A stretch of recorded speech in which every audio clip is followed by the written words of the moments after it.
give me great appreciation if we got it.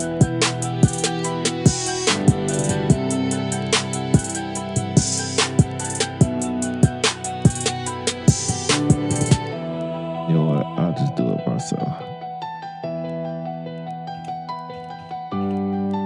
Let's do this. Okay.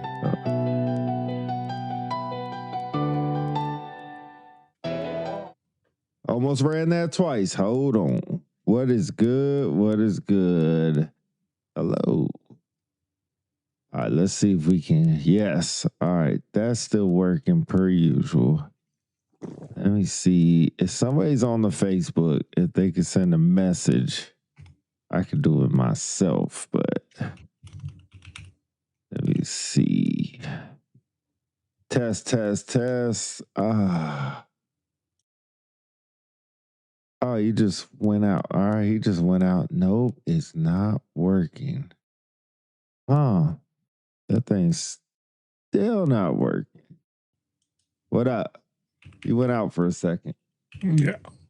All right, I'm gonna try to get the Facebook working still. I don't know why it's not working. I tried to change everything I could. I mean, I don't know what else I could change. Boom. Change.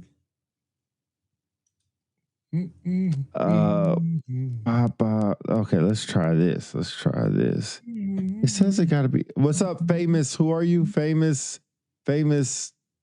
Oh, what up, Dale? Man, I always forget that's you. Changes. Nah, he keeps it the same. It's not really on me, but I'll say it's on me. He always changes things. Sixers, what are you? Oh, you a Philly fan. I forgot. What's up, Arthur? Lee Sean Walter Jr. I see you and hear you loud and clear. Appreciate it. So I can't see your comments. I'm trying to get that up. Sixers and 6, bro. You a dang lie. Good to go on Facebook. Thanks, Mike Ransom. I'm trying to get it so we can see the chat on Facebook. That's what my goal is. So that's what I'm going to work on while we're doing this. Why do I hear myself twice? There we go. Facebook. That's what my goal is. So that's what I'm going to. Ah, man. What the heck? You said we went out. Who? Oh, I thought you said we went out for a second. No. Why? How are y'all watching on Facebook that maybe I'm not getting the link? Because I don't see none of these comments. You went out for but they're coming across. Let me try to refresh this. What's up, girl? Okay, there's the link right there. So take this. I know y'all hear me while I'm just talking and rambling. You could go ahead and take over the show. I'm just rambling, trying to get my thoughts together. What's up, y'all? Happy Sunday. What's up, man? Happy Sunday. Peace, human beings. It's your boy, Philly DC, live and direct again y'all watching for another Sunday, up, the Lord's Day, with my partner in crime, Pete. And as always, you got Dale, Jessica Player. We are your unpopular celebrities, live and direct again, live and direct.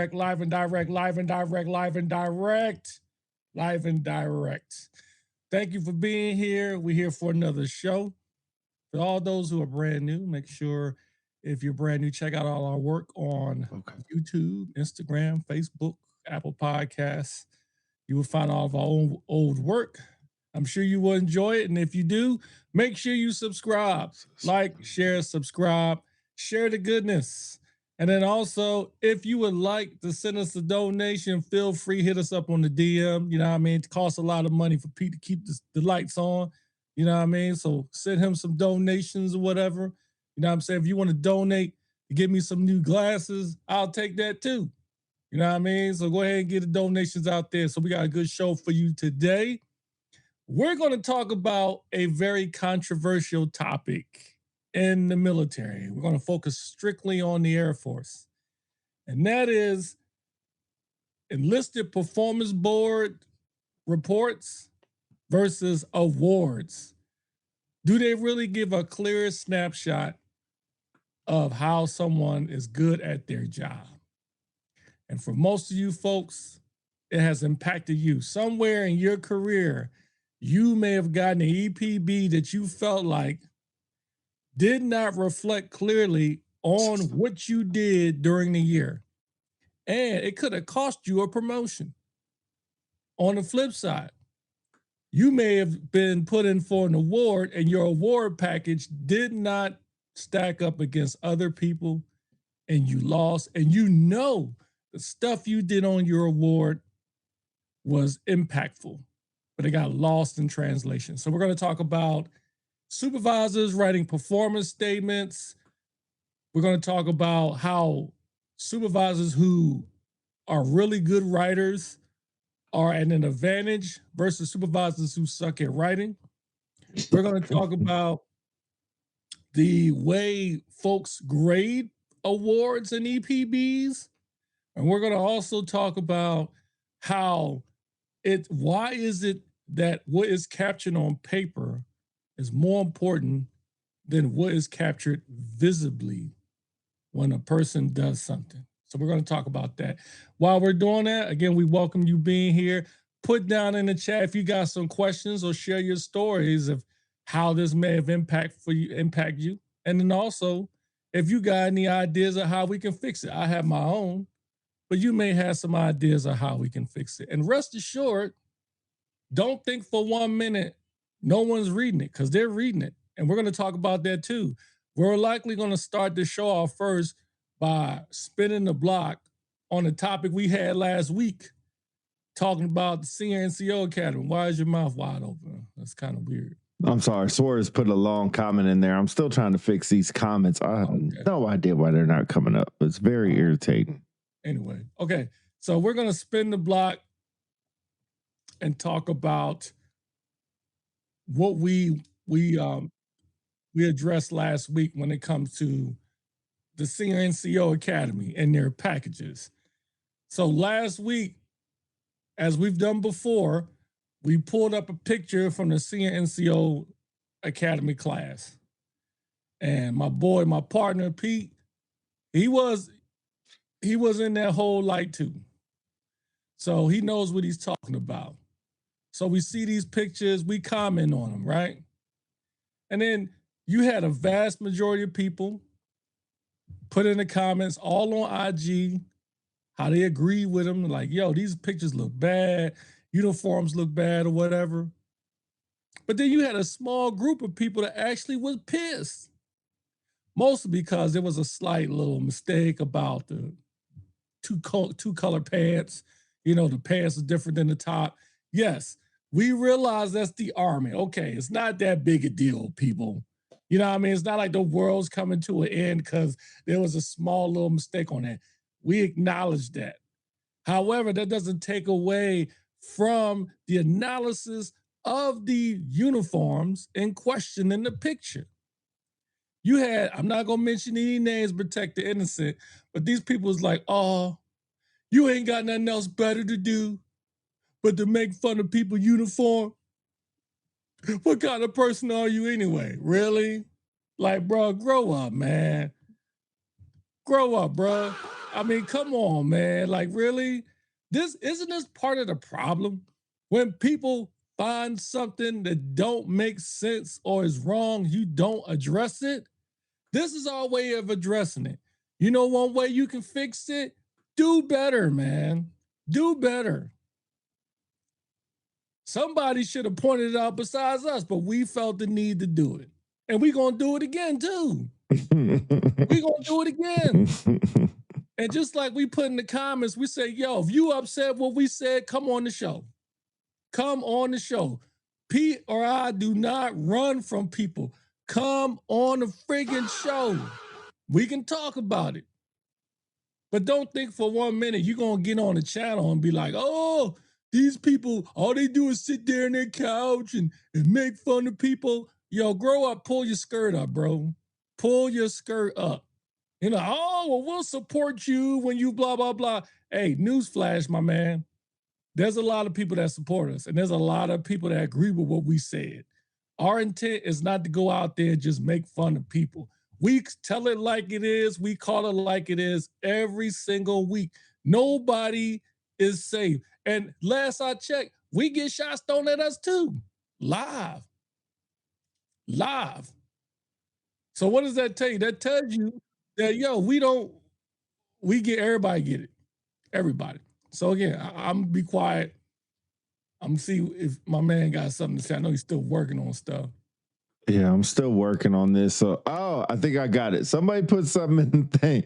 Somebody, please, man. I don't think I have it. God dog it. I don't know. I really don't know at this point. I'm really at a loss. If it doesn't work now, I'm at a loss.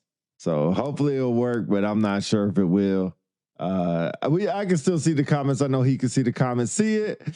Oh man, Jake, I can't get it on my end. I don't know where I'm missing the mark. I'm going to keep trying, but I don't know where I'm missing the mark at. Like when I type in there, I can see it. It's very irritating, to be honest. It's like I have too many windows open or something. Oh, let's do this. Let's try to see, Jake. You're not coming up on there, but it's coming up on the other one. Very irritating. Very irritating. I'm just expressing my irritation for everything going on. See, I could type myself in there. Anyway, we'll keep the show going. Like Philly said, man, first and foremost, let me get this out the way. You know, when you watch like Inside the NBA, you know, when you watch like First Take, when you watch First Things First, they usually, if they don't have the host on there, they usually bring host on. And 9 times out of 10, the host are going to be former athletes or former players, right? Same thing with the NFL, same thing with the MLB, same thing with the NHL, blah, blah, blah. Same thing with soccer. They're all former players. That's what we are. We're former players. So we have the right to talk about the military. Just because we're not in anymore doesn't mean we can't talk about it. That's first and foremost. Second point, like Billy said, it is to bring light to a situation. It is not to clown anybody. It is not to talk trash on anybody. Like I said in the post, y'all posted this. I didn't do it. Y'all did it. Y'all want people to look at this. When you post a picture, you want people to look at your finest moments. Nobody, not a lot of people, post a picture of them taking a dump on the toilet because they don't want people to see that. They don't take a picture of them just waking up with crust all in their eyes because they don't want you to see that. So when you post a picture, you want people to see it. You look your best. Now, if you post a picture, your own personal picture, and your pants are all wrinkled, you look all, I'm not going to talk about you. That's you. But this is your professional image. It's like your LinkedIn profile, your professional image. And this is what you want out there in the public? So last, but certainly not least, like Philly said, for y'all that don't think this is a big deal, I look at y'all like, what is wrong with you? And some people say, like, let me know you're not military without letting me know you're not military. Like, let me tell you, we on here live every week for the most part, every week. We're going to make mistakes, and I usually make the bulk of the mistakes on purpose or on accident. And that's okay. It's okay. But for y'all to take a 20-second clip and think that's what the whole show is about, right. Watch the mother. Oh, whoa. Let's rewind this back. Watch the mother show before you criticize. I agree. Facts. But love and appreciate all y'all. Much respect. And you know, man, it's like these are the same MFers that'll get on watch these little shows or little clips on Facebook of people fighting in stores and whatnot and comment on it and say something funny about it. But like your feelings hurt about a 20-second clip of a video because it's not like we went on there and we said, oh, yo, look at this person. He look like he's ugly as duck. Look at this woman. She fat as duck. Whatever. We looking at their uniforms, which has a clear guideline of how they're supposed to look. Yo, what's up? External UF 9263. What's up? Yo, Brady McCoy, we're talking about the Instagram post. If you ain't seen it, let me know. I'll put it back on here so you can see it real quick, because you would be a very interesting person to have comments about this. But go ahead. I just want to address that because he just commented on that. There's clear AFI instructions that shows it has pictures too. It has pictures how too. Your uniform is supposed to look. And in the Brown Book, I'm not out that long. I still remember the Brown Book is Air Force Handbook 36/2118, I believe. Oh. That states that as a senior NCO, as a professional altogether, your uniform is supposed to be squared away. Paraphrasing. Pause. You're supposed to be squared away. So when you are in a Senior NCO Academy, you're a part of the top 3, and you go across stage, you take a picture. One, you as the person is responsible to make sure your uniform is tailored, pressed, and squared away. Number 2, you as part of a teammate or class president is supposed to make sure your team uniforms are squared away. Number 3, you as a class instructor should make sure your flight that you instruct, that you teach, their uniforms are squared away. Last but not least, the commandant is responsible to make sure his people know to check his people. Now, ultimately, it is up to the individual to make sure your stuff is squared away. If you know, because come on, let's be honest. You've been in that school for 6-7 weeks. You know when your pants don't fit. You know when your uniform is too tight or it's high-watered. You know. But I don't know, for whatever reason, you decide you don't want to spend no extra money. You figure you're going to, full send, I'm just going to get up there. I'm happy to graduate. And they take these pictures. Sometimes when I'm about to take a picture and I know I'll look my best, you know what I do? I go to the back. Facts. Take your butt to the back. Or I try to step out of the picture. Yeah. For you folks to get in this picture and y'all uniforms is jacked up, we Come just on, bro. saying what everybody else is saying in the audience watching. Right. They just thinking it. They just not saying it. Hey, for y'all that haven't seen it, external YUSUF. I don't know what USUF is. I'll show you. And for Brady, hopefully you're still on here. Let's show you. This is our Instagram page, so you can find us on Instagram. This is the clip that everybody's talking about. A quick 20-second clip. Let's go ahead and play it. This can't be real. This is real. This is real. Here's an instructor. I don't know who this guy is, but he's more put together than them. What are you doing, bro? It's like, who is looking at your uniform? You see their stripes. This is a senior master sergeant. He hasn't changed his blues since basic training. And we're just going through the photos. Like, this is in no particular order. I'm just looking at him. Just looking at him. Let's go to the next one. Oh, this is them again. I don't know who these gentlemen are. Marines. I don't know what their uniforms are. I know his pants are a different color. He needs some milk. His pants are a totally different color. Troy, that was my instructor. Come on, bro. This can't be real. That's it. That's the clip. That's the clip. We just bringing light to people's uniform. And later on in the show, we're going to show you that there are people who actually care about their appearance, or they just do it smartly. Maybe Senior NCOA just doing it dumb, but they're doing it a lot more smart than they are. So that's all it is. And you know what? It's all fun. And like I said, if anybody got a problem, y'all are more than welcome to come on the show and express your problems or express your differences. I don't care. I will listen. You're not going to change my opinion, especially not on that. Not when I got pictures and evidence. But I'll listen.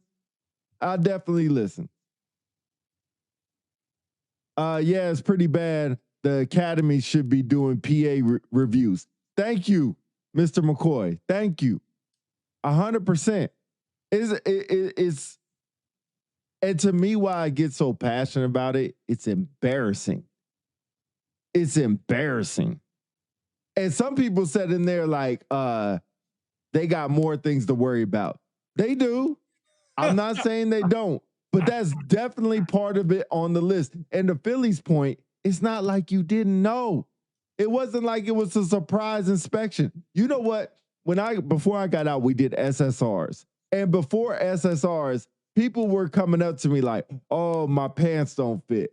Oh, I need new blue. So you at least tried to get them together. You didn't just wake up the next day and be like, oh, I'm just going to put it on, whatever. Or the bottom of your shoes were about to blast off.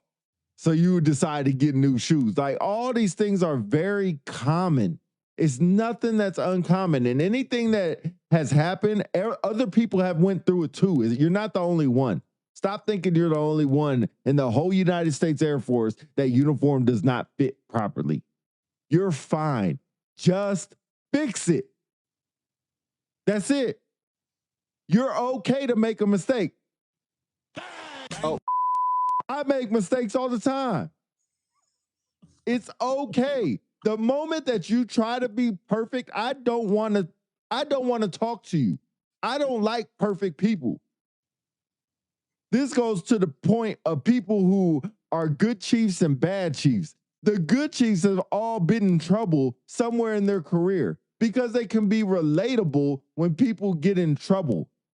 The chiefs that I find the most struggle or hard to communicate with are the ones who had this perfect, picture-perfect career and have never been held accountable for stuff, but just stair-step their way to where they're at.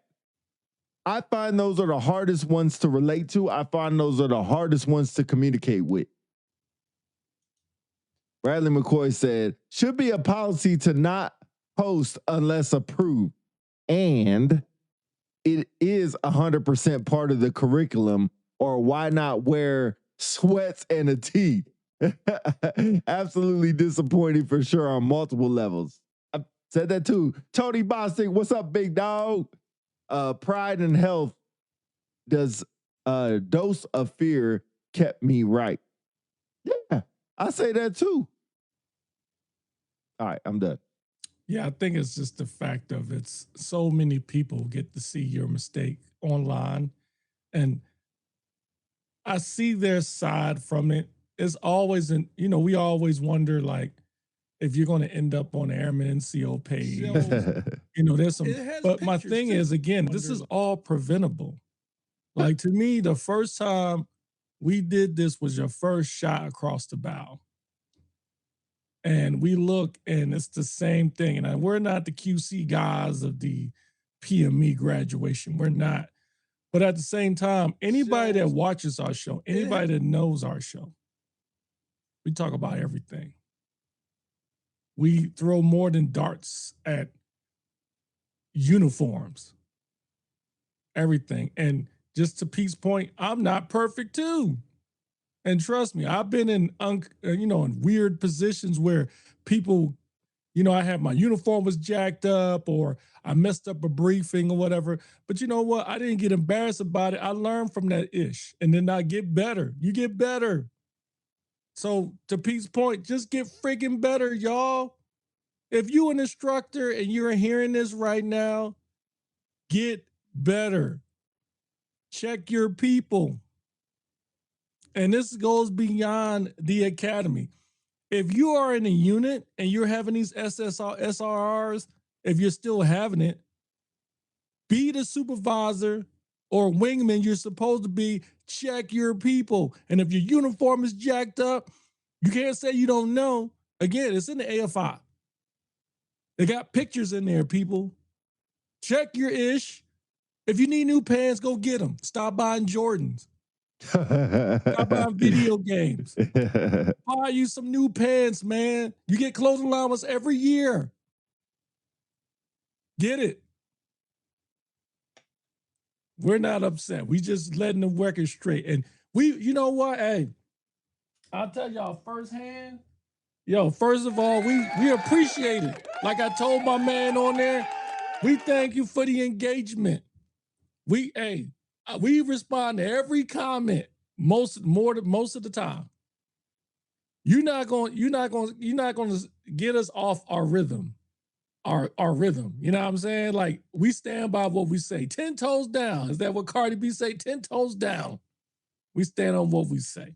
So again, you want to talk about it on live, come on the show. More than welcome. All right. I think I figured this out finally. So let me check this. It's not updating. That's the issue. Tony Bostic says, way beyond the academy.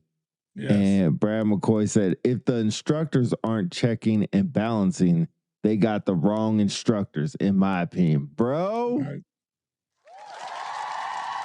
Amen to you for that. Yeah. But the crazy part is the instructors look squared away.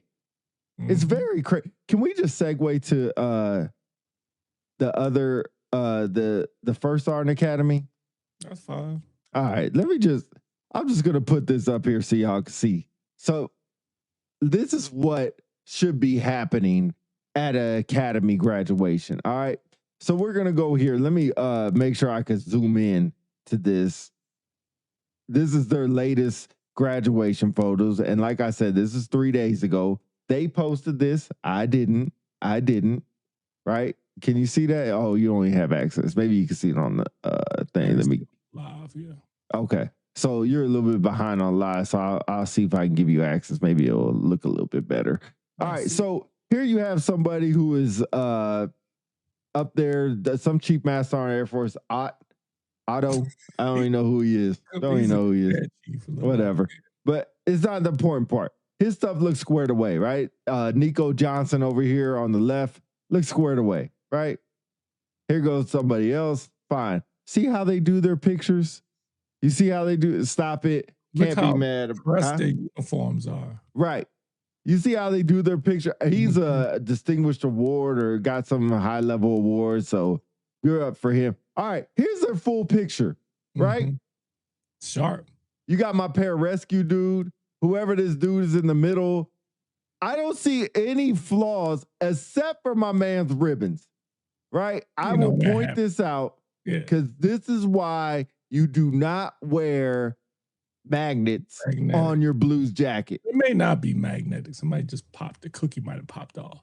Could have. So that's the only issue I see. Not a major issue, but an issue. Is a good dude. He's thanks, Junior. I'm sure he is a good dude. Here's another picture. Right? Find me a discrepancy in here. Everybody's stuff is ironed.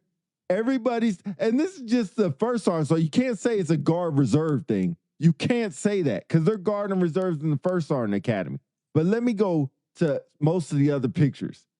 You see how they're just waist up, and that's it, right?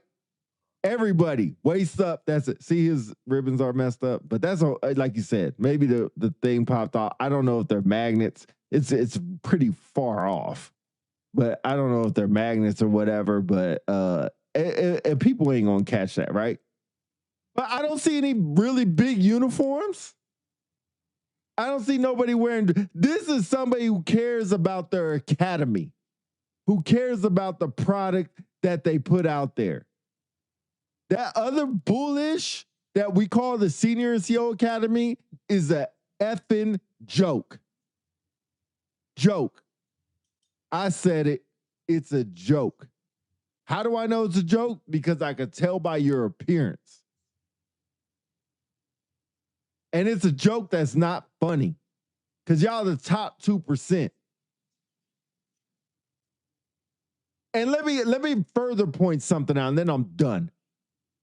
All these people had to get stripes put on after they graduate, because you can't wear these stripes while you're there because you're not a shirt. So after you graduate, that's when you put that on. You could show up with it on if you want to, but you just can't wear it. This is all their photos. Everybody. I mean, I'll let you guys look at them. I'm not seeing nobody with a muumuu on that looks like a top. And they're all different sizes. I'm not saying everybody looks like Buzz Lightyear from Toy Story. They're all big, small, short, tall, and somehow all their jackets fit. And you know what, Senior NCOA? If you upset, come on the show. I don't care. I just want to know what y'all doing to fix it. I'm done.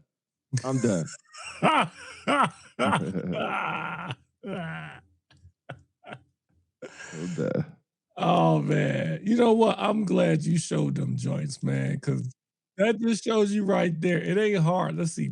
Oh, hold on. Tony B says, yo, Pete on one today. Yes, he is. Brady said, who gives a duck if it's guard or reserve? There's not one thing on the uniform that says I'm guard. The people that say that as an excuse aren't the right ones either. Dang, Brady, you busting shots this morning. All right, player. Because that's what people said. Oh, they're guard reserve. Give up. You getting paid? Put your uniform on. Like, what is going on? Jay Vibes, what's up? Hey, Big P going ham today. No, this not even ham. This regular me. Don Jr., I want to make sure I read your comments. Sorry, I can't put these up here. It's very annoying. But I can feel. All right, had someone say they couldn't wear their blues because they didn't fit and couldn't get new ones because he was broke. His master sergeant let that slide. I told the commander I'll handle it if he can't. Then, but I'm going to tell him to be less fat or less broke. Wow, that's crazy. That was me as a new diamond. Yeah, okay. I went from POL to a flying unit and was not ready. I came in hot. That guy ended up losing a ton of weight. He came to me and said, I was hurt and mad when you talked to me like that. Then he said, thanks. The other leaders just watched me get fat and let it slide.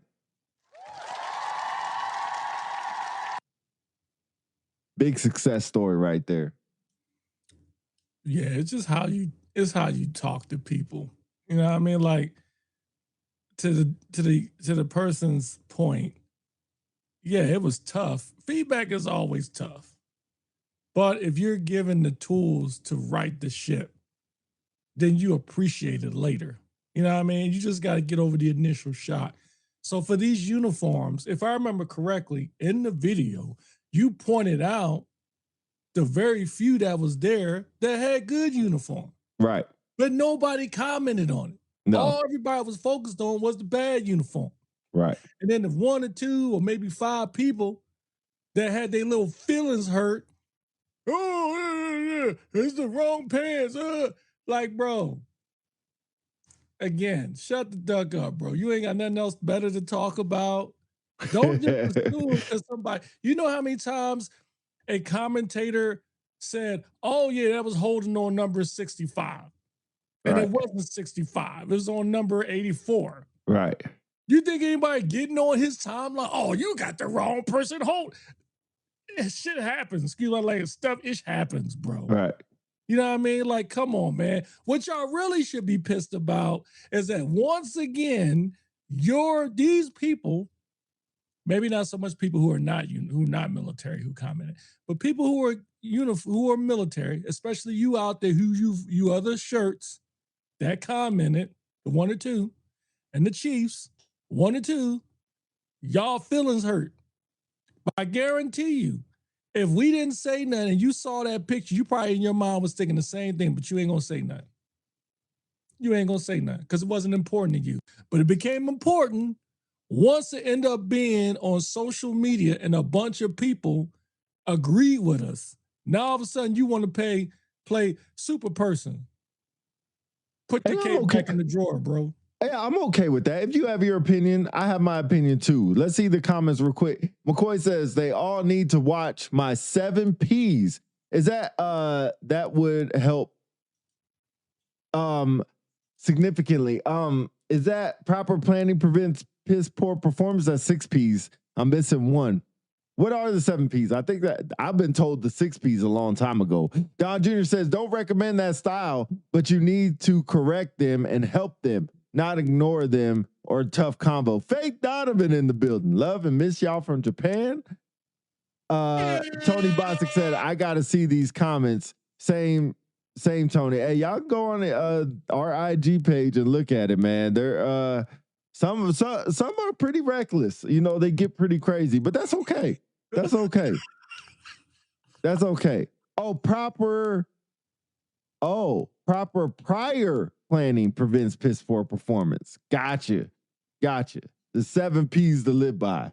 Somebody told me about the 6, so they just tried not to steal all yours. But yeah, definitely true, man. And I will. What's up, Gene Harrison? We were just talking about Shirt Academy, so you could talk about that too. How many effing blues inspections we had, and then comparing that to Senior NCOA. I just wish that the Senior NCOA Commandant, if he cares, which he probably doesn't, would get on here. No. I don't know if he changed out since then, but he's a squared away dude. Again, this doesn't mean that he's totally, no fault on his own. I mean, it's just like any unit. If something happens in your unit and you're in charge, you're going to get some fallback on it. But ultimately, the blame cascades down. And there are people, it starts at the top, right? Now, hear me out. If you are a commander of the unit, the first one that get it is the commander. Correct. But you have a choice as a leader. Do you want to be a micromanager, or are you going to trust your people to do their job? I would believe he's a person that trusts the people to do their job. Like someone mentioned in the comments, they're instructors. It is a special duty position. They got the job for all intents and purposes that because they are squared away enough to be an instructor. Right. However, 9 times out of 10, the commandant does not see it until the day of the graduation. True, I give you that. But he's still at fault. Yeah, I'm not saying he's not at fault. There's some fault on his end, but he's not the primary person. Ultimately, the primary person is the people in them damn pictures. Yes. That's the primary. Yes. Then it goes up to the instructors or the class president, then the instructors. Yes. And then it goes to the commandant. I'm not saying the commandant don't get no. Right. But I wouldn't say he doesn't care. I believe he cares. And just because he doesn't come on the comments like these other, I won't say that name because that's not right.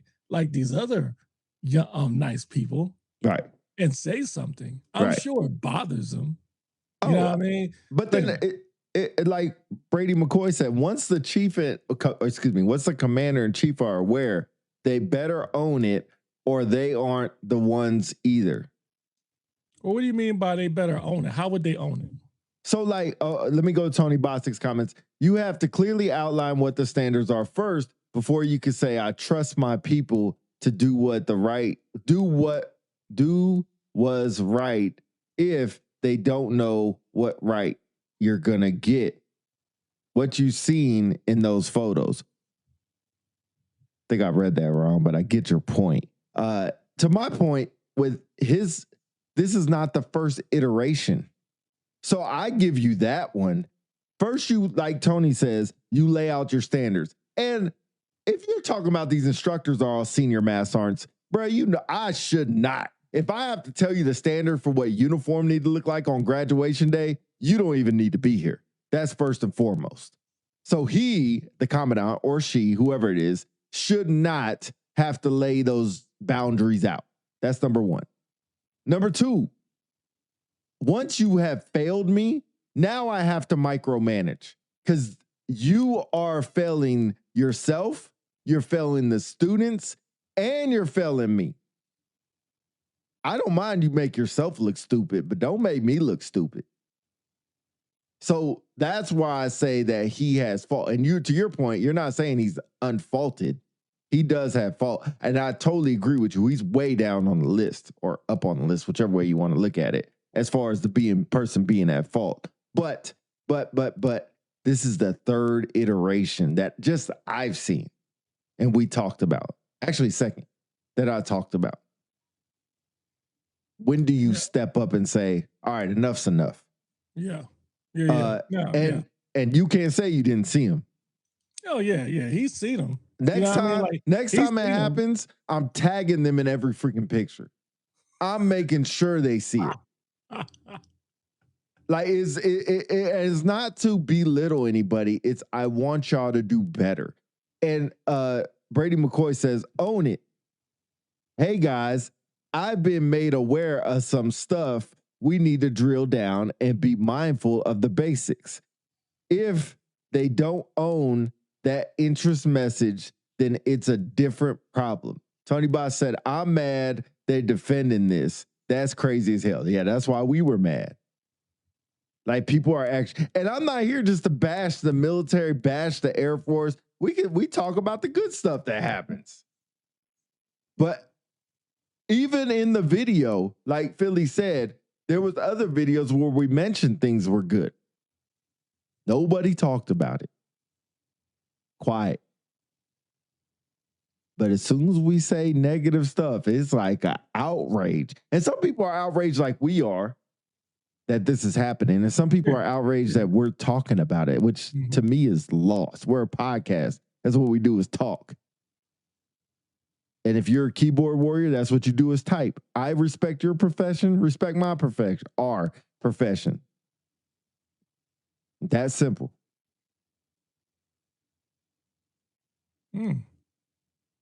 Yeah, I agree. Only thing I would say to that is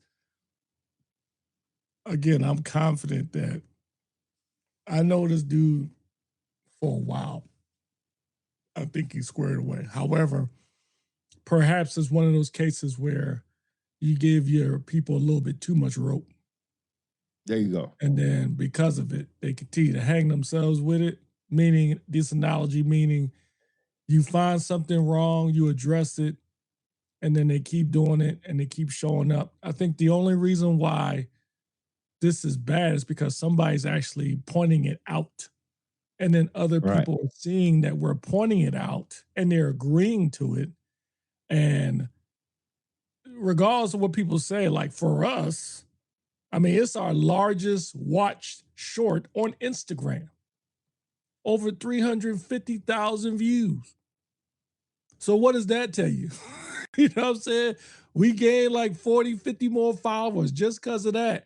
So the way I look at it is these people that were upset, if you went and you chose to follow us, then you must understand what we're trying to say here. That's all it is. So anyway, we look forward to seeing the next one. And just like, and real quick, circle back, we showed the First Sergeant Academy graduation pictures. And I'm sure there'll be a short made off of that. An example of how you should look in your service dress uniform for graduation pictures. Right. The only difference between this class and the other class is that the class that we showcase today is wearing a diamond. The other, and they're both senior NCOs, both classes. That's right. Both classes. For some reason, these folks in First Sergeant Academy made sure their stuff was squared away versus the Senior NCO Academy that just seemed like they just rolled out of bed and went to work, or they were in the flood and came to the graduation in their pants shrunk, whatever you may be. And shout out to the one or two people, again, that Pete recognized in the video that said you were the outlier, but nobody mentioned that. We even gave an award out. Yes, we did. There's a young lady on there. God, yeah, nobody mentioned man. That. Yeah. All right, couple comments, and we'll get to the main topic that we have. On that type of team, I would care a lot if they made us look stupid. Message. Hey, you look stupid. I look stupid. We look stupid. The academy looks sus. Fix it. Yes. McCoy also said, way overdue, Philly. Yes. Tony Bosick said, it's hard as a leader of a unit to hear the buffoonery about your people. Believe me, I know as a chief in the SF squadron, everybody and they mama has something to say about the gate guards. I didn't choose to cry. I chose to engage my people to unificate the trash and highlight the good and keep it moving. Ignore and yelling at those who point out is weak sauce to the max. I agree 100%. Hey, you nailed it. That is true. It's hard. It's hard when somebody throws shots at your unit or your flight. It's hard. And Tony made a great point, especially at the gate when they say, oh, your gate guards look unprofessional. They were laying down in there. They would sit back in their chair. Blah. It's hard because you want to protect your people. But sometimes it's just like it's like your kid. Like they say, your kid did this in school. You're like, nope, not my kid. And you found they did it. Yo, sometimes you just gotta be like, look, you messed up. We need to fix this. Right. Okay, moving on. One more comment, then we'll move on. Right. My boy Corey Range, congratulations on your retirement, by the way. Good talk. I know in the SF world, if your uniform is squared away, or if your uniform is squared away, you aren't ahead of the game. You take pride in looking good and having your beret on point.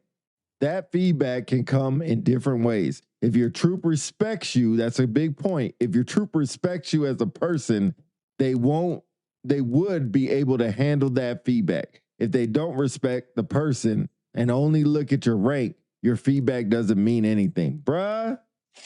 Facts. That's what Tony said. Oh no, it was I think it was Don Jr. Same thing. Yeah, that was Don Jr. Yep. Facts. Yep. Facts.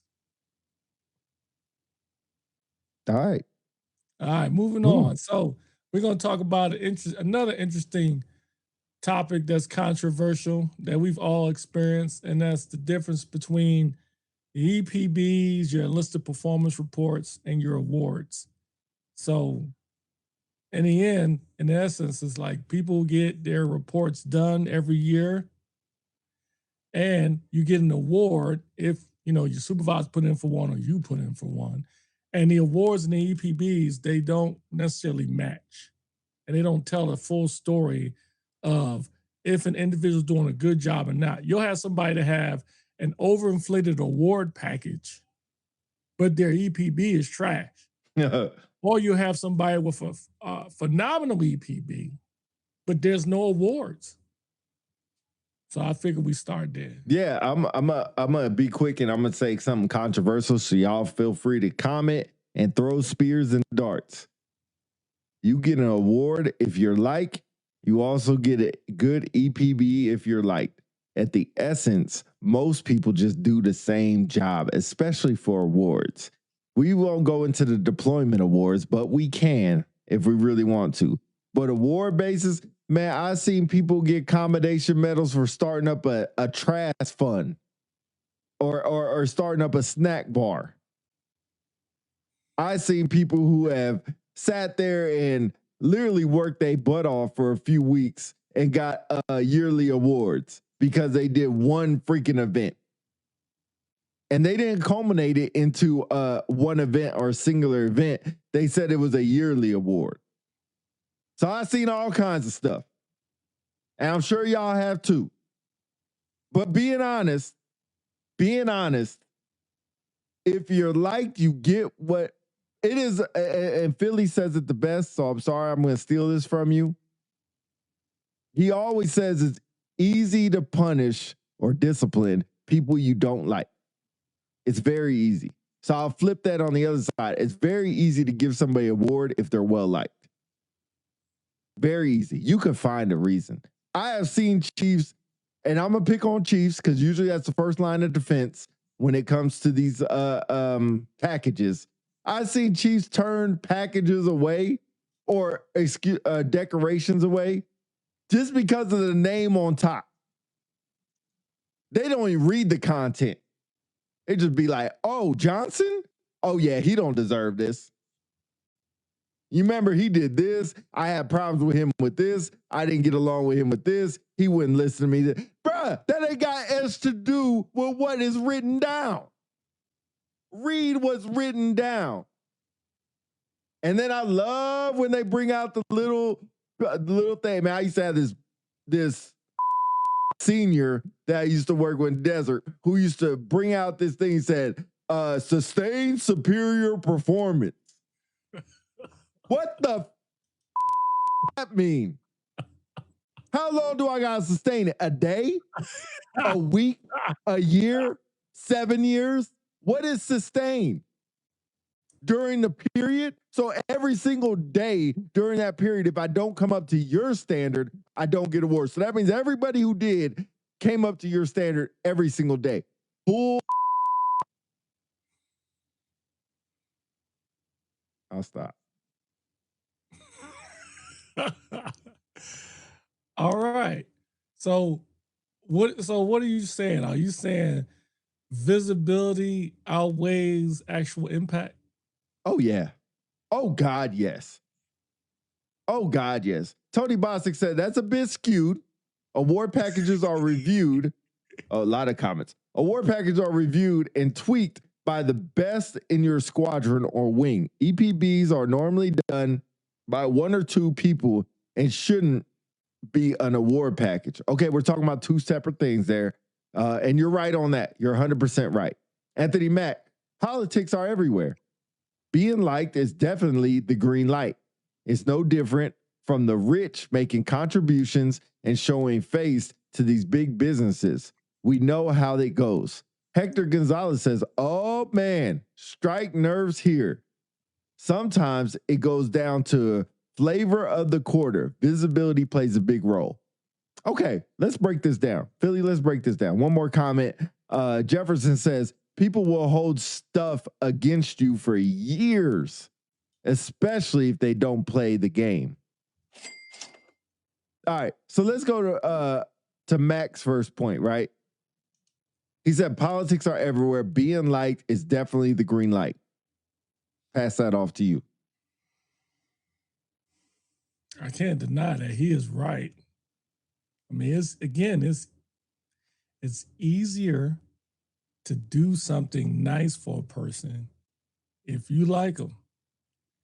Difficult to do something bad to somebody or tell somebody something bad. They can't have something if you like them. Correct. And it goes vice versa. Is it right? Here's my thing. Like, you're going to have, you know how they say they have your blue chippers, right? You think about sports. You have some players that are like take Allen Iverson, right? My favorite. Like, there were actually people, you know, when he came out, like, we were talking about practice, right? There were some people in Philadelphia that wanted to fire the coach for holding Allen Iverson accountable. You know why? Because that's Allen Iverson. He's the best player by far on the team at the time. Let him do what he wants. He's the star, right? Mm-hmm. But all the other players wouldn't be able to do that because Allen Iverson is that dude. So when you think about it from the military standpoint, if you have somebody on your flight that either 1 is a really good worker, 2, great personality, 3, they like the same stuff you like, you're not going to tell that person, hey, can I have a day off tomorrow? No, you can't. You're going to try to help the person. Right. If they want to get promoted, you're going to put a little bit extra time in their award package to get them promoted. So I say all that to say, is that wrong? Yes. I'm kind of 50-50. And here's why. Because you help people that benefit, that do the most work. There's something to be said. You know how they say, and I know Sky Roy says, I think he stole it from me, but that's my personal opinion. You know how they say, the more you do, the more credit you have? Yeah. Right? Right.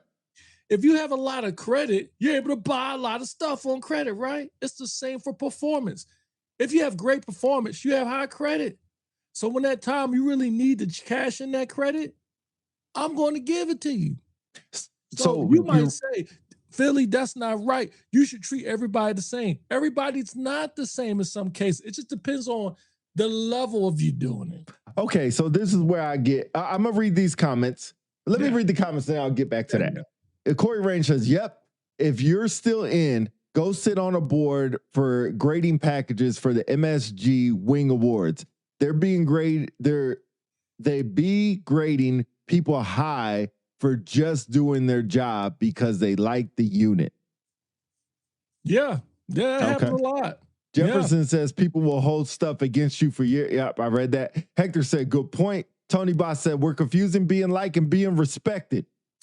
We'll go back to that one. Sloy?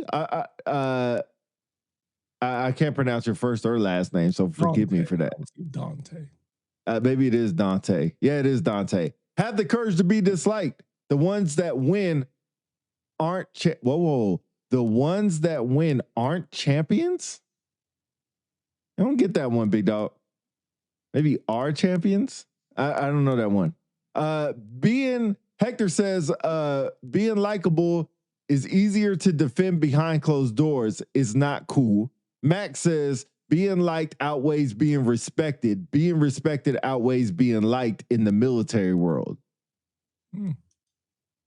Interesting. Mac also says, for example, being funny and the life or being funny and the life of a party or the life of the shift.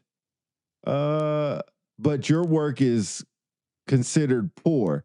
I guarantee you can still get an award. I've seen it. Yeah, that is true. McCoy says, it's only wrong if you are doing it. It's only wrong if you're doing it because you like them and not superior performance. Many troops I don't like got awards, and I've helped get the packages to the front. So how much work, McCoy, and I'll read these other two comments, did you have to put in just because somebody's not liked comparing to somebody who is liked? That's the part that I want to harp on right there. How much more work did you have to do for somebody, you too, Philly, just because you put this in front of the commander or whoever has to sign it, and you know they're not liked in the squadron? You already know you're going to war. Compared to somebody who is like with the same exact package you just put in front, like, oh, this is Jefferson? Good to go. They don't even look twice at it because they think they know the person. Just because you win doesn't make you a champion. Winners want the trophy. The best champions don't strive for the trophy anymore. Hove did that so they wouldn't have to go through it. McCoy said a lot. Yep, but I brought receipts every time. Max said it's the good old boy system over again, but just 2.0 version with the mask. Let's not be fooled. Hector says people who challenge the status quo are often overlooked as leaders because they can't be perceived as working against the established culture. People who challenge the status quo are often overlooked as leaders. I think there's a balance where you could push the status quo, but if you do it every time, if you're that one in the staff meeting that they say, hey, we're going to go do this on the weekends, and be like, why? Oh, we got to write more tickets. Why?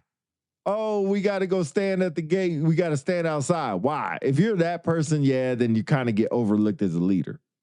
You have to really pick and choose those battles. All right, I don't want to go off topic. We went around and around. You said, is it wrong? What's up, Thor? You said, is it wrong? I'll definitely say it's wrong because that's not what's written down. If we go in the military, Jessica Player says, if it ain't paper is vapor. If it ain't written down that you're supposed to do that, what gives you the autonomy to do it? I know you're going to say there's a lot of things that aren't written down that we do. But I'll go back to saying, if it ain't on paper, then why are we following it? Why aren't we following it? Because it says we're supposed to be free from religion, all this other stuff, and we're supposed to be treated equally. But obviously, that's not true. You're not going to like this, but that's being very naive. There's no such thing as if it's not written down, you don't do it. It's implied, but that's not how it works. Do I dare say in the real world? But if I get in trouble, aren't you going to go by something that's written down that said I broke this AFI, I broke this rule, I did something again? So it works both ways, don't it? Yeah, but you know how they say there's no such thing as a standard punishment for something? There's always different things you have to consider. That's what they say. It's the same for that. If I got you and I got Tony Bostic, and you went out there and you had a customer said that, all right, you was being disrespectful in the traffic stop, yada, yada, yada, yada. And you've had cases where you were proven to be disrespectful in the traffic stop. And Tony Bostic had the same complaint, but his record is clean. I'm more likely to give Tony a pass than you. You know why? Because his credit is higher than yours. You've proven in the past that you've done this. Whereas Tony, maybe he had a bad day that day. I would likely just tell Tony, yo, that lady was tripping, man. Yeah, man, you gotta be careful around them ladies. Whereas you probably get a letter reprimand. And that's correct. Have no credit. Not to mention, when we tried to correct you before, you were an a-hole about it. Here's another example. Let's say you that same person that was a ishbag the whole year, and you get to the fourth quarter and you kill it. And then you want to be put in for a award. Yeah, I have an uphill battle. Because, some people say, well, he was an ishbag the whole year, but not the fourth quarter. That's right. It's a quarterly award. However, there is something that credibility comes into play. When you get up there and you compete for an award and they remember past instances during the year, whether you think it's fair or not, people are going to hold you against it. But do you think that's fair? I think some of it is. What? 51%? I need time. Like, to me, it's almost like somebody, I love it when people get into an issue where they get an Article 15 UIF control roster, and then 2 months later, they killing it. And the supervisor come back and say, can we pull this out of his record? He been killing it the past 2 months. Like, bro, right. That's not enough time. Okay. We trying to make this guy recover. No, not enough time. Well, okay, to break down the point for that is because if it's not in the record, then it looks like it never happened. And if the commander changes out, they have no idea. So some of that is keeping that in the record for when we change leadership, that you have, like you said, a credit check on this person. So you are really looking at this like a credit report. Yes. Whereas if you missed payments 3 years ago, or if you foreclosed on a house 4 years ago, it's still going to hurt your credit for the next 3 years because it's a 7-year hold on stuff like that. Or if you missed a couple payments 6 months ago, your credit is still dropped. And just because you were perfect for the last 6 months does not balance it back out. You are really looking at this like a real life credit report. This is an example. Yeah. Analogy. Yeah. That's where I and y'all let us know in the comments, right, what you think. If somebody's been a dirtbag, got in trouble the first quarter, let's say they showed up late to work 4 times, they got a LOC in the first quarter. Second quarter, they got a LOR for whatever happens. You pick whatever. And then fourth quarter, they come in and they write a package for Airman of the Quarter or NCO of the Quarter, whatever. Are you going to look at this like saying this person still needs time? Or are you going to look at it like it's a quarterly award? It's what they did in the quarter. Because to the quarterly award point, I can't, if it's October to December, I can't use anything in September and I can't use anything in January. Right? So how are you going to use anything against me in those time periods? I want you to think about that. I'm reading these comments. Hector said, sometimes people need time to earn back credit. At least keep it within the reporting period of the judgment. I agree with that. I've seen that. How do you get a DUI last quarter and all of a sudden you're submitted for a quarterly award next quarter? Man, if you don't sit your ish down. I don't see the problem. It's a quarterly award. It's more than just the award. See, this is the point where everything, just because it's not written in it, doesn't mean it's not considered. And this goes back to the original start of the conversation. Just because, I always tell people all the time, I love it.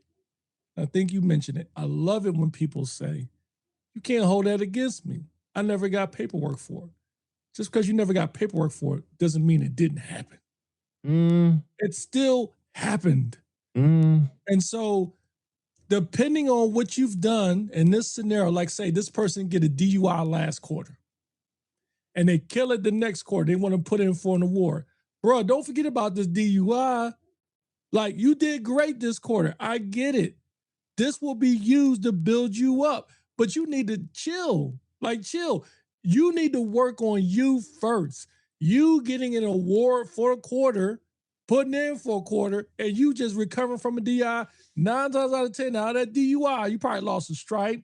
Maybe you got a 15 control roster. Now you want to put in for award.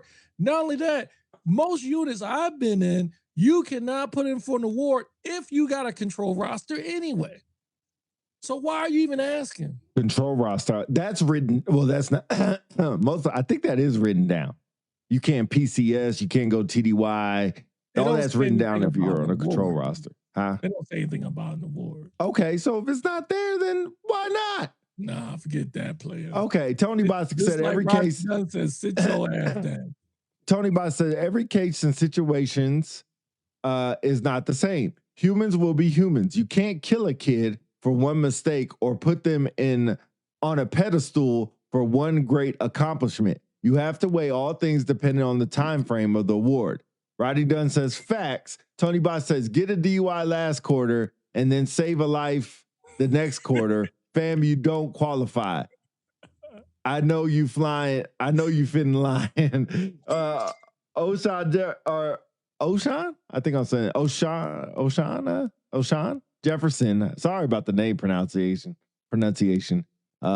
Sometimes it is more symbolic. The nomination is about building credit. Okay.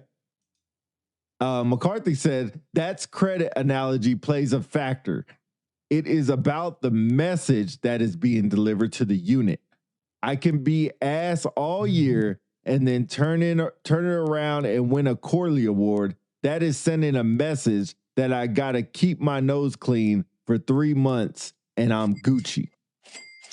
Here's my question. Here's my question.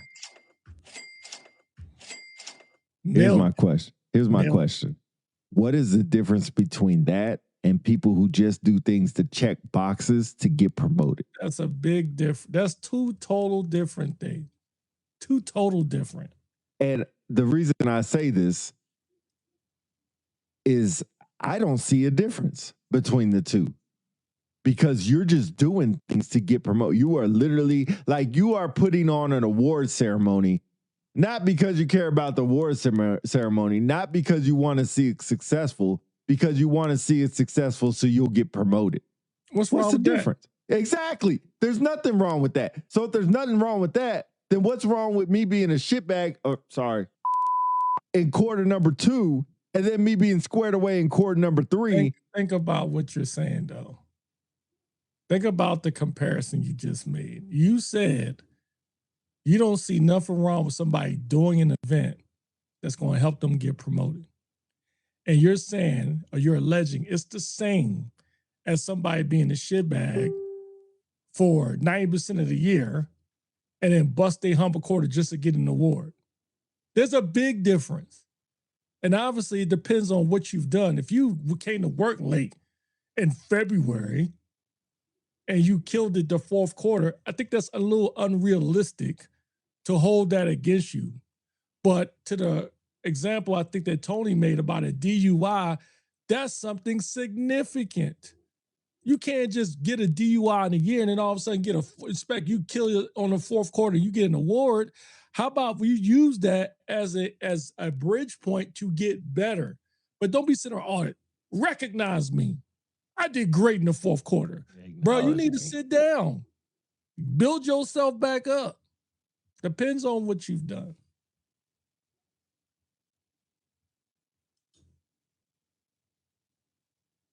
All right, here's a no, didn't mean to do that. Hold on. I messed that all up.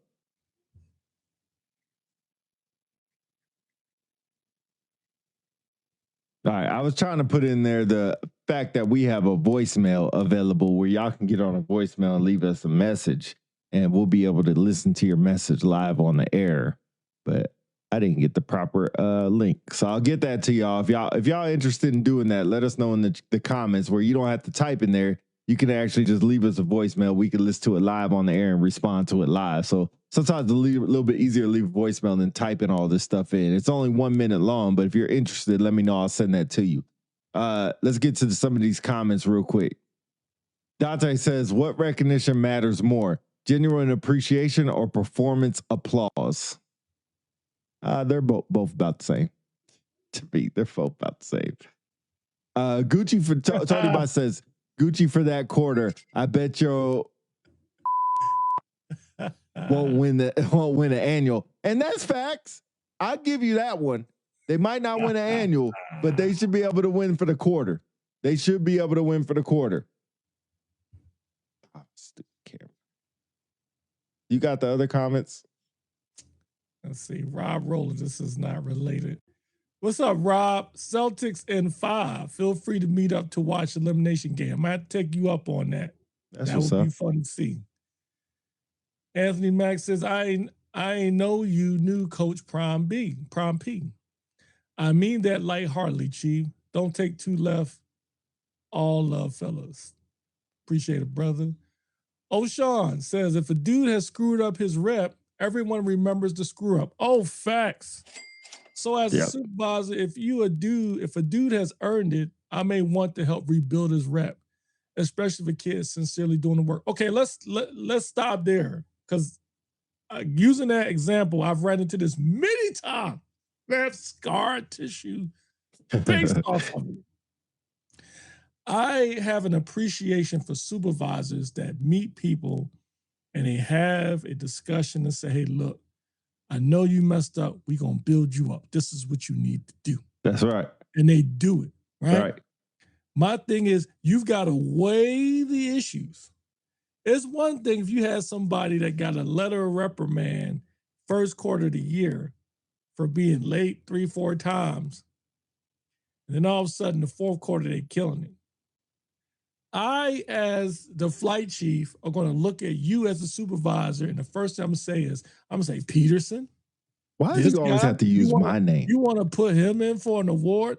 No, listen, sir. This is why. He's doing this at work, this at work, this at work, this at work. Has he been coming to work on time? Oh, yeah, no problems. He's been coming to work on time, showing up work on time, guard mount, whatever, yada, yada. And I'm like, he has been showing up on time. And then here's the key part. I'm thinking in my mind, the interactions I've had with Peterson. Don't say my name no more. Use somebody else. I'm visualizing seeing him in guard mount. I'm visualizing seeing him at his post. I'm visualizing the conversations I'm having with him, seeing if he's down on the dumps, if he don't give two ducks, or he's really sharp. And if you're really sharp, you come to work on time, you know your job, your performance is elevated, there's no reason why I should stop you for submitting them for an award. Because I'm not really concerned about the stuff you did that quarter. I'm concerned if the stuff you did that led to the punishment you recovered from. Because you can end up doing something wrong, case in point the DUI, and you killing it that quarter, but you still didn't learn from the DUI because maybe I don't know, you came to work late one quarter in that quarter, nobody documented it. You may have showed up to work late because you were drinking out all night. You don't smell like alcohol, but we know you was out all night, blah, blah, blah. Then I'm like, yeah, he's been killing it, but he hasn't learned his lesson. How do you know I haven't learned my lesson? Through action. But who is the key holder to if that action has been done or not? Because the person, in the end, it's like this. Going back to the credit analogy. I, as the person, let's say, case in point, let's say I, as a person, to give you credit. I give Peterson credit for whatever. You miss a payment. Then I have to, hold you accountable. Let's say at the end of the year, all the way up to that time you miss payment, you're making all your payments on time. But then on December, you want to buy something else using my credit. And you be like, hey, I did miss that payment in February, but look, I've been making payments since then. I get to determine, not you, if you've done enough to prove to me that you earn my trust again. I determine that. Because I was the one that gave you the punishment. Not your supervisor, not whoever, me. I determine that. You don't get to determine that. I don't disagree with that part. What I would say is, do you think that you are in the right position to say if I earn back the credit or not? Absolutely. Because you're looking at this like a real life credit report. Like if I want to buy a TV on credit. Put too much stock on this. Is just, and I can come up with another analogy to make it easy. No, that's fine. But I, as the person and the one that is critiquing your performance and your credibility, you don't get to tell me, hey, I've learned from it, I'm good. No, you have to show me, because I'm the gatekeeper. I'm the one that decides. You don't get to decide. As a supervisor, if I was your supervisor, my job is to go into the gatekeeper and help sell the idea that you have recovered. But in the end, it's up to the gatekeeper to decide whether or not they have enough to decide that you recover. Rodney Dunn says, so Pete, by your logic, I can be Nino Brown for the second quarter. For the third quarter, I'm MSG POC and speaking at the drug prevention program. I should be good to go? Yes. Yes. Hell no. This is where I'm lost. You have to give people time to you have to give people the autonomy to recover. If you are always saying that because I messed up, I have this ball, this 10-pound weight behind me, and I always have to drag it in your eyes to get somewhere, then yeah, I'm going to struggle. And yeah, it's going to be hard. And yeah, it's going to take a lot longer. Whereas if you treat everybody fairly, and when this is the problem, I'm sorry, I should have finished my thought, but another one came to my head. This is the problem. This is what happens when people get in trouble or they do something wrong and there's no accountability or punishment.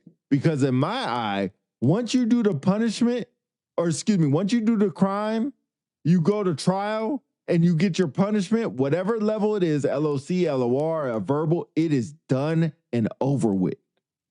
That is it. Move on. We always say that, right? Not a one-time Air Force, not a one mistake Air Force. Move on. But if you're still holding me down and I go out there and be like, cool, I messed up, that's off my back, I'm ready to move forward, and I go and kill it, and you're saying, yeah, I know you killed it, but you remember that thing? I say, I thought that was gone. Now it's still there. So when do I recover from it? Oh, just keep doing just keep killing it. Basically, I'll let you know. Just keep sitting there. This is the way I think about it. When a player shows up late to the game, you punish him for that game. You tell him, hey, you're on a 2-game suspension. You're suspended for this game. And that's it. If it's a 1 game suspension, you suspend him for that game. The next game, he's off suspension. He's back. Like nothing ever happened. What happens to the psyche to the coach? Huh? What do you think happens to the coach psyche? You're going to have to give me more context. So my point is this. I'll use this analogy. Let's say you are taking your car to get the tires changed. And you get the tires changed, you ride off, you get halfway through the parking lot, you hear a rattling sound. One of the bolts are not already tied, not fully tied. You go back and say, yo, my tire almost came off, man. Oh, my bad. And they fix it. You come back another 4 months later to get your tire changed. You don't mean to tell me you ain't thinking about it. That just happened. You're not thinking about it no more. Is that what you're saying? No, I'm thinking about it, but I'm still going to the person. I'm still going to the person. And then once they do the job well, I'm done thinking about it. Hold on. That's my point. In your example, you as a player show up to work the game late. I suspend you a game. Let's say the next game you come in, you're about to play. I didn't forget what you did. It's still in my psyche. Correct. And even though I'm letting you play, I'm going to remember that. Correct. Until you show me over time that you can be dependable. So you may go out there and you may score 40 points in the game. But I give the game ball to somebody else because you at that time, you were supposed to do that anyway. It's going to take time. So going to the example of a supervisor or a person who's the gatekeeper, yeah, you did something bad, a DUI the second quarter. To your argument, you said it shouldn't stop you for putting in for a fourth quarter award. Yeah, you did a great job, but you still need to learn and recover from what happened. It comes down to the significance of the infraction. There's a big difference between coming to work late and getting a DUI. There is. Big difference between cussing out somebody on a traffic stop and getting in an assault off duty. It's a big difference. There is. So that should be taken into account. Let's read these comments. PJ, what's up, PJ? How are you been? Absolutely. Credit analogy was a great idea. You don't decide if you get a cash out on a refinance or a refinance for a loan for a new home. Credit needs to be solid. Maybe next year you should reapply. Okay, so you're saying that everybody's on a credit. Roddy Does said, thanks for having my back, Pete. Let everyone in these streets know we have backup. Just kidding. PJ said, you must be consistent. Adrian says, I agree. Once somebody receives punishment / discipline, let it go and press. We can't say it's just for 6 months, but bring it up at a promotion board 1 year later. This mindset is outdated and we need to press.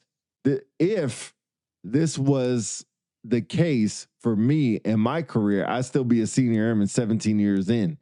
There's a difference between being late a few times and assaulting someone. Tony Bosick said, there are two roads. One for those who don't trip up is easy. The road is damn near impossible to navigate for the one who gets in trouble. But if they find a way to make it through, still don't reach their destination. ? Come on, we tripping. That's what I'm saying. That's exactly what I'm saying. And I get what you're saying, but there's a difference between showing up late and a DUI, right? So the punishment / discipline should be different, but the consistency of it should be the same, especially when you're talking about a quarterly award. Now, if you're saying like Tony Bosick's point, this person in the second quarter got DUIs, and then in that year, they come up for a yearly award, yeah, I'll be like, man, get this thing out of my face. But if you got it in the second quarter and fourth quarter, you put in for award, what's the problem? And like and this is the question I have not got answered. If I can't put things I've done great in between, if it's an October through December award, if it was September, if I can't put things I've done great in September, how can you hold me accountable for getting punished in September in that quarter? It has to go both ways. Charles Davis, what up? Afternoon, fellas. Hope all is well. DC, holla at me. Okay. That must be an inside thing. Enjoy today for sure. I forgot. Sucks. But that is, and y'all, Tony Bostic, Charles Davis, Adrian, PJ, all y'all Rodney Dunn in here, let me know how that makes sense. Back to the question, if the quarter is October through December, if I can't use great things I did in September, how can you use things I got disciplined for in September against me? Somebody make that make sense. I think either way I'll explain it, you're not going to agree with it. But no. It's not about agreeing. It's about make logical sense. If there's no way to make logical sense of it, you there's some elements about it that you agree with. If it makes sense. If it makes sense, that means there are some elements about it that you agree. That's the point I'm trying to make. So either way, I explain you're not going to agree with it, but I will take a stab at it. Again, there's some elements that come into play. One, the infraction. Two, the actions taken afterwards. And then three, the level of performance. Because back to what you said earlier, I don't need you to perform well just to get an award, just so you can get off the schneid. I need you to perform well because that's your job. Yeah, I agree with that. When you get put in for an award, people always talk about, oh, I did great. I want to be put in for an award. Congratulations, you did your job. You did a great thing at your job. But just because you did great at your job doesn't automatically mean you get put in for an award. And here's an example. Most units would say you can't put in for an award if you got a failed PT score that year. That's true. So, same argument. If I failed my PT test in February, but passed it in March, then I try to put in for a fourth quarter award, they'd be like, oh, well, we need to make sure you're a PT score. But I passed. Yeah, but you failed. No, that I don't agree with. If I have a failing PT score and the squadron policy is you have to have a passive PT score, and I'm going, once again, October through December, and December 29th, I passed my PT test, what's the problem? It's a pass. Don't hold it against me because the squadron policy says you must have passed. It doesn't say you must have passed PT score for the whole year in order to put in for a quarterly award. It just says a pass and PT score. So if I failed 7 times, which should be impossible, throughout the year, but the last quarter when I put in my quarterly award and on December 29th, I passed my PT test and turned that thing in that quarter, I have a passing PT test. Tony Bostic says, it don't, but it's levels to it you can't ignore. Agreed. Patricia, what's up? Says, I say this, it's not about targeting that airman. However, if the next airman has been on point, why would we not push forward with that airman who's been consistently showing positive movement? For the other airman with the infraction, you can put in for everything under the sun. Don't expect it to be the one that was consistent. And if you're comparing 2 airmen, then I'll give you that. If you have one airman that's never been in trouble, one airman that has, I can see your argument to that. Tony Bot says, I got love for you, DC, but if we in the room talking about that, win, lose, or draw, we fighting about that one. Charles Davis said, Pete is the kid that is like, but know this, but what about this? I sure am. I'm about what, if you can punish me for something, then you could give me grace for something. And if those two things are not equal, if it's not like an equation and they're both not equal on the side of the equal signs for y'all math majors, then it doesn't make sense. It doesn't work out the same. And to all this conversation, I just think it's different styles, and it's unfortunate. It's very unfortunate. Jefferson says if you failed a PT test in 2022 and PCS in 2026, they will bring that crap up. I was fighting for my troop like crazy for something that happened in 4 years ago. Yeah. And that dude was actually injured. Yeah, that's unfortunate. That's crazy. But I don't agree with it, but I understand why they do it, because again, it's levels. It's levels. When you fail PT tests, it's like the shot heard around the world.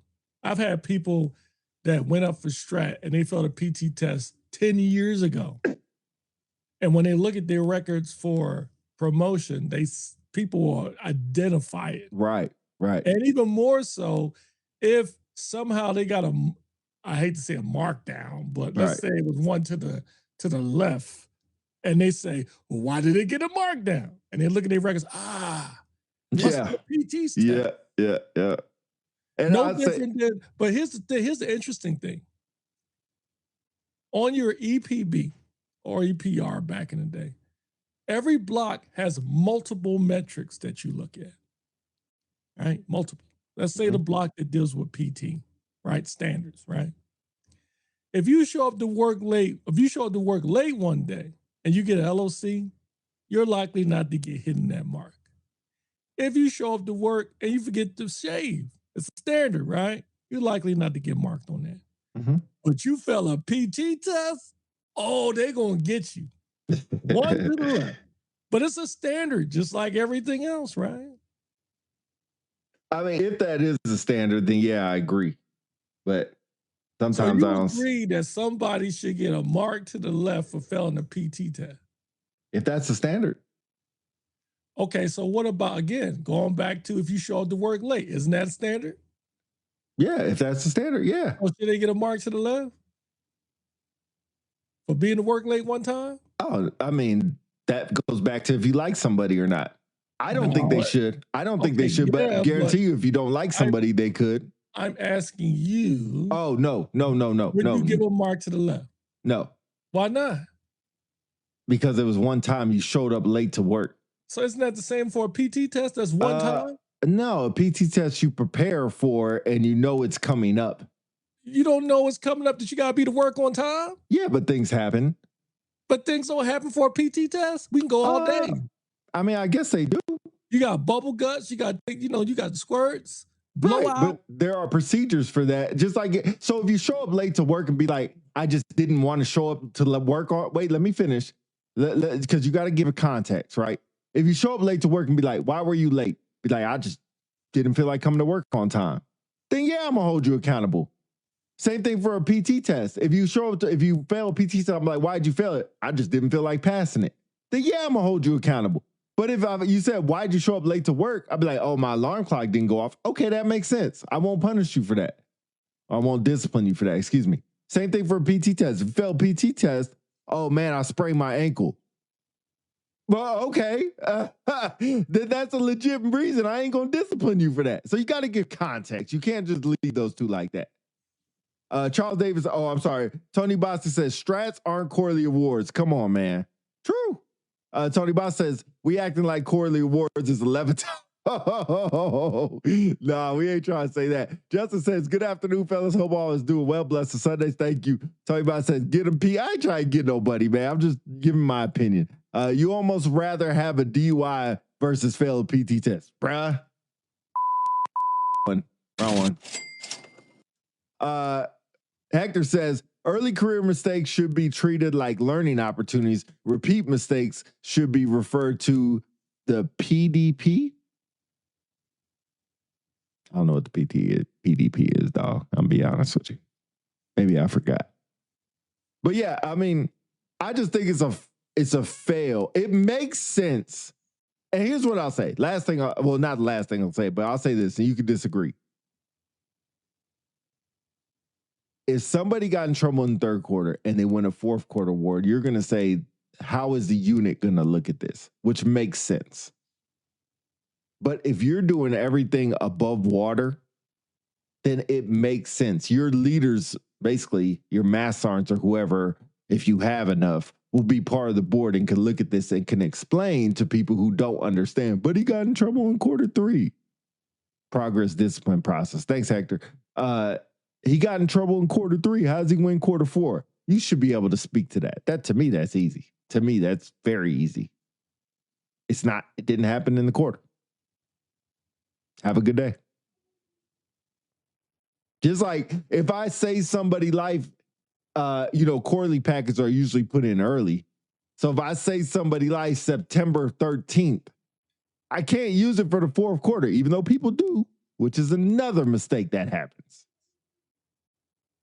Same thing for the discipline part. But back to the original questions, I don't think EPBs show performance at all. Because you can't put anything negative on an EPB unless it's like something illegal happening, Article 15, stuff like that. But you basically have to say somebody's great and wordsmith it to say somebody's great, but they're not that great, is how you got to say it. Tony Boss said, bro, I love this show. This is so needed in the face right now. People need to hear this. Charles Davis said, trouble is as in crime. Pete, are you saying if I commit a crime in quarter 3 and it's okay for me to win a quarter award for quarter 4? If you get a DUI in quarter 3 and you kill it in quarter 4, you should be able to put in, and if it's the best package, you should be able to win. That's what I'm saying. DUI is a crime. So yes, in essence. All right, I'll be quiet.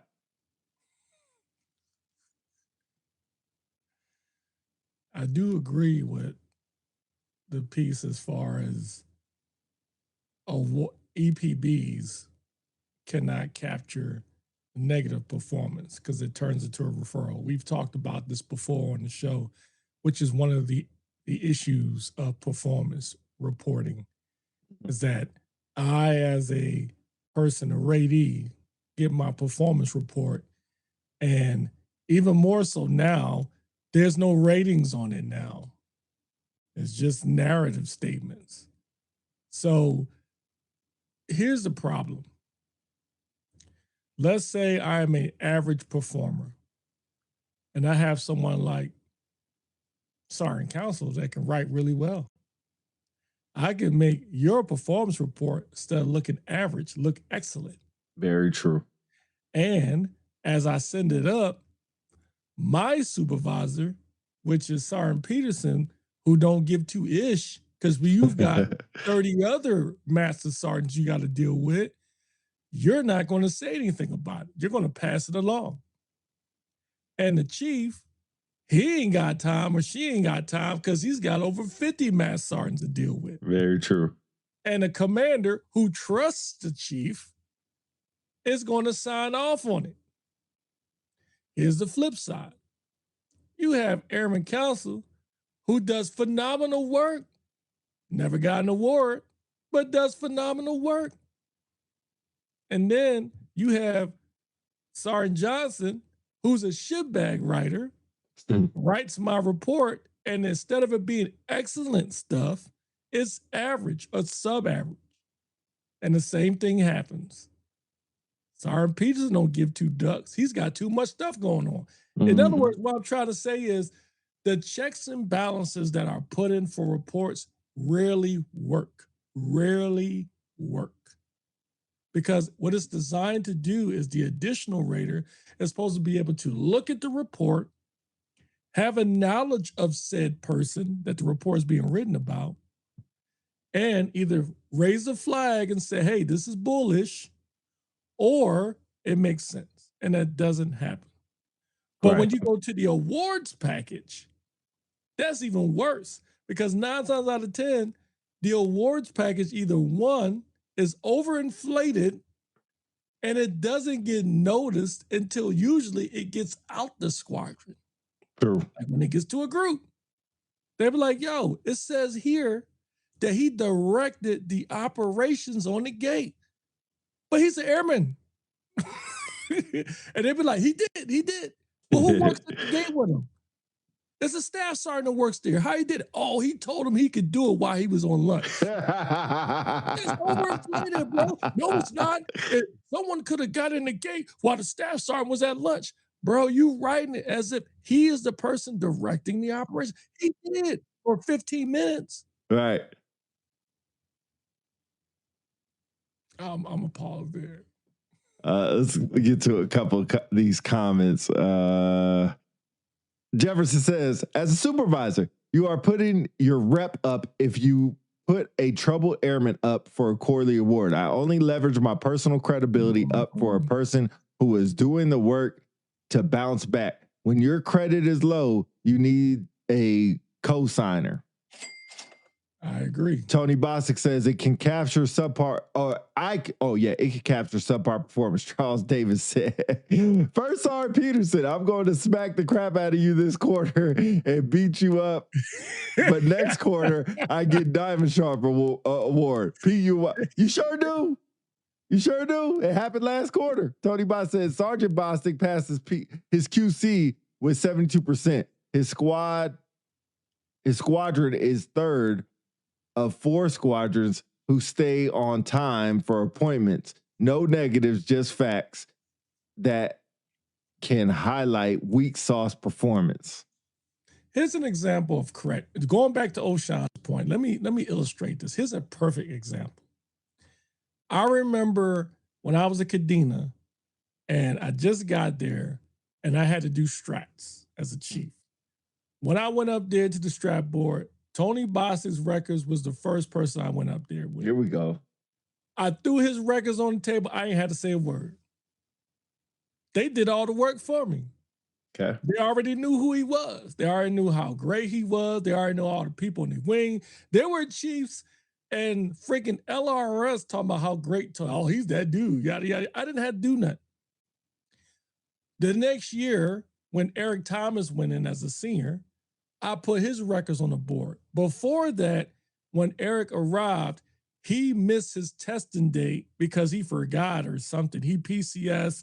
He thought he could test when he got to Kadena. But there was a piece that he missed that he couldn't do it because we tried to get up there and fight for him to test at Kadena, but they nodded. They was like, oh, he should know better. He's a senior, yada, yada, yada. That next year, when I put him on the table, you know how many people I had to fight off that said he didn't deserve to get stratted because they're like, he's a senior. He should have known better. How do we can say he's ready for chief when he don't know when he's supposed to test? That's so crazy. That's a good example. It is a great example. It's also a great example of how crazy things are. How crazy, like you said, man. I mean, a lot. You're 100% right. A lot to it is credibility. In some ways, it's a shame. Some ways, not. I'm kind of mixed on it. If it's a shame or not. I think there's a line between being unrealistic. I can't expect you to get a DUI and then I say, well, no, the only way I'm going to ever forget that you did it is you have to get 150 on your PT test and you have to write 500 tickets and you have to be able to do 3 backspins and a split. And you've got to be able to save 3 people in a quarter. That's unrealistic. Now, if you have a great quarter, I don't see anything wrong with someone saying, hey, look, man, you had a great quarter. You're doing better. But we need to keep going. There's nothing wrong with telling somebody like, yeah, you did great work, man. But we're going to chill this quarter. You still got more stuff you need to do. I think it's how you communicate to them. If you go to them and say, look, we can't put you in because you got a DUI in the first quarter, then of course the person going to be mad. Like, yo, how you going to hold this against me? But it should be a conversation that says, look, we need to work on some other things. You did a great job this quarter. You did phenomenal. But we're not going to put you in because we got more work to do. I don't see nothing wrong with that.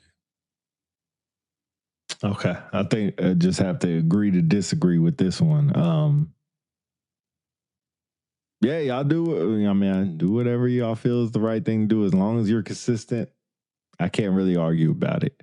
Last thing I'll leave you with is I told y'all I'll put the link in there, but there's a link in there to our Buzzsprouts fan mail where you could leave us a text message or voicemail. And if you give us permission to read it on the air or listen to it on the air, we will do so and comment behind it. So a lot of fun with that new feature that we have, something we can have some fun with. So you can go on there, leave a voicemail, basically tell us what you feel. Like Oshan just said, he could, instead of typing it, he could speak it. We could listen to it on the air and then react to it. I think we have a lot of fun with that.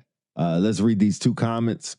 That is another convo for our combo. The fact supervisor A has 0 game, so he written a good package versus supervisor B got charisma and knows the buzzwords and the KD's levels. Pin game means a lesser airman can win an award. That's true. I mean, that happens a lot, if not always.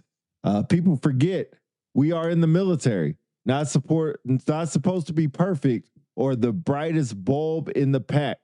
Just have to have the right attitude, and leaders need to help with putting their people in the right place.